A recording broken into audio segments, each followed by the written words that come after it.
Thank you for purchasing this 1975 Nishijin Model B Pachinko machine. This quick start guide will show you how to set it up and play. We've also included our several hour instruction DVD, which provides you all kinds of tips and tricks.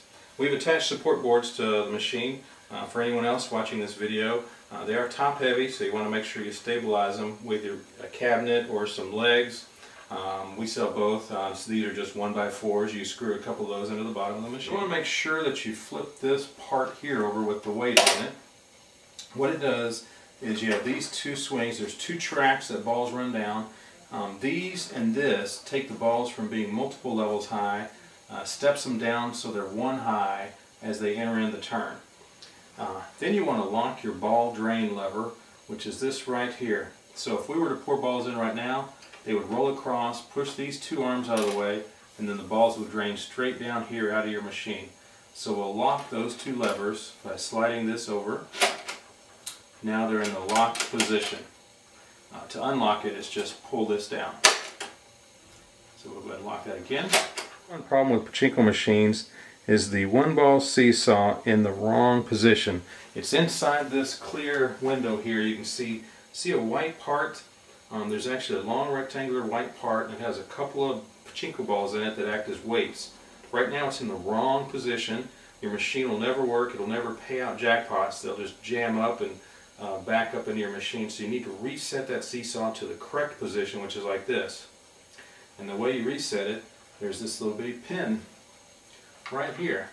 And we're just going to push up on that pin, and when we do, the seesaw is reset. Electricity to play Pachinko, it can work on gravity alone.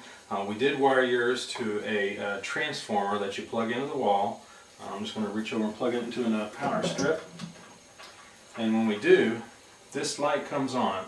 And it's on because we don't have any balls in the supply tray. So normally when you're playing the Pachinko machine, there are no lights on. When you get a jackpot, these lights here will flash, and so they'll come on and go off to let you know you got a jackpot. When this one comes on and stays on, you have to fill this up. So as I add balls to the supply tray, the weight of them is what turns on and off that light.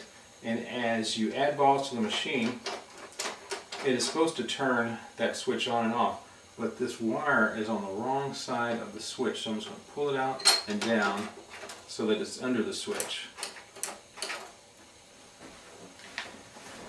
And you can see the light will go off and on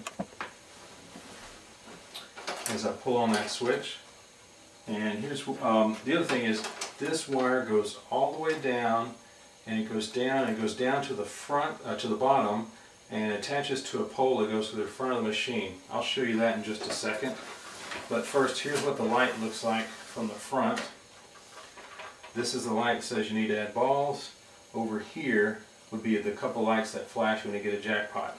Everything else is just that you can tell you need to add balls to your machine is when this sign drops in place, that little bitty blue with the white N on it. When it's present, that means you need to add balls. Also, when that sign drops down, it also drops a lever right back here. So even though you have a whole bunch of balls in your play tray, you won't be able to shoot more than 5 or 6 after that sign drops, because they won't flow in there. Here's the sign when it goes out of when it lifts up, and now it's down. Go ahead and add balls to the play tray while we're here.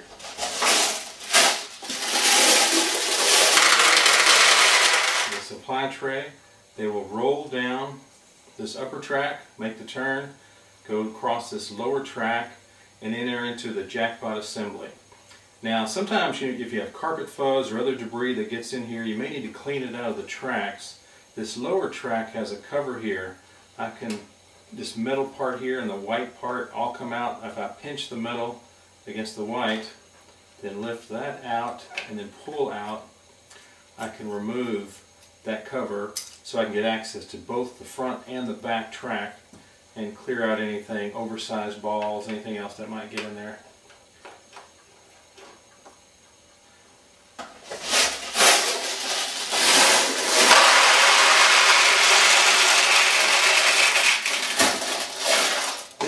Take your bucket and set it at the bottom of the machine to catch balls.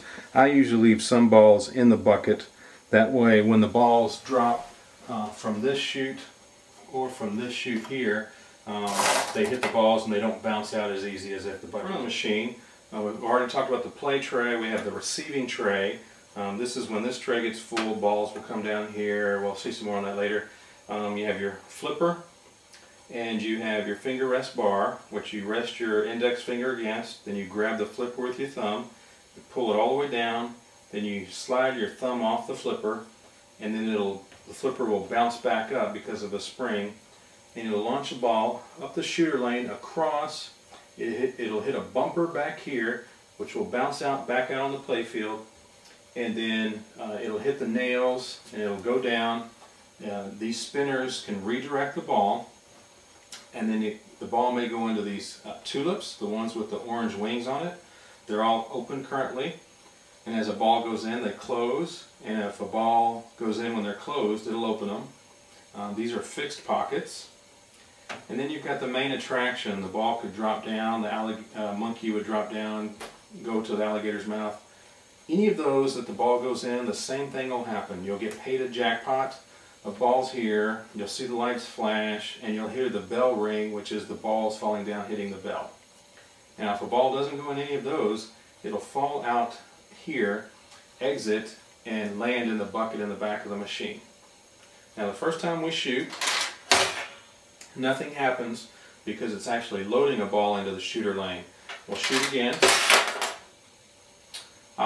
And sometimes this may happen. A ball right now is stuck on top of the tulip, top of the spinner. You just tap the glass to get it to fall down.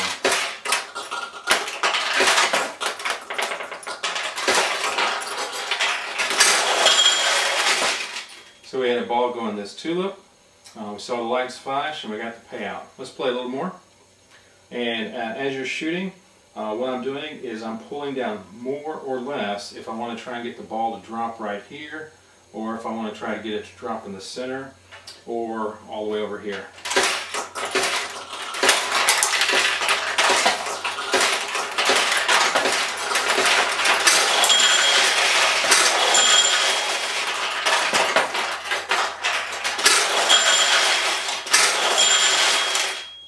Okay, let's zoom in and take a look at the main attraction. This one's really cool, pretty popular machine, because if you get a ball to go into the top, it'll drop in behind the monkey into a little catch, and the monkey will go down the tree, and he'll drop the ball, and the alligator will close its mouth because the ball goes in the alligator's mouth, and the alligator just snaps, and the monkey gets out of the way just in time. So that can happen through the top, also either side of the tree. If it does that, it'll go in the monkey. Otherwise, if it goes right in here or here, you get a jackpot, but the monkey doesn't move down the tree.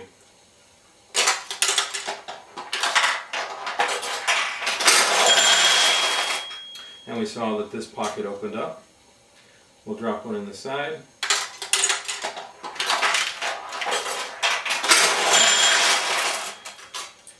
Now the monkey is notorious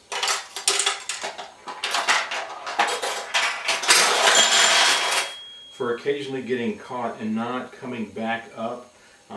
This is a mechanical machine, and those are just plastic parts with string.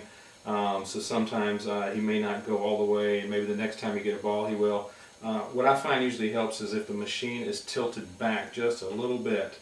If it's leaning forward, he doesn't seem to be working as well. We'll go ahead and drop one in the side here. And we saw the side one actually open this bottom tulip. Drop one in the other side.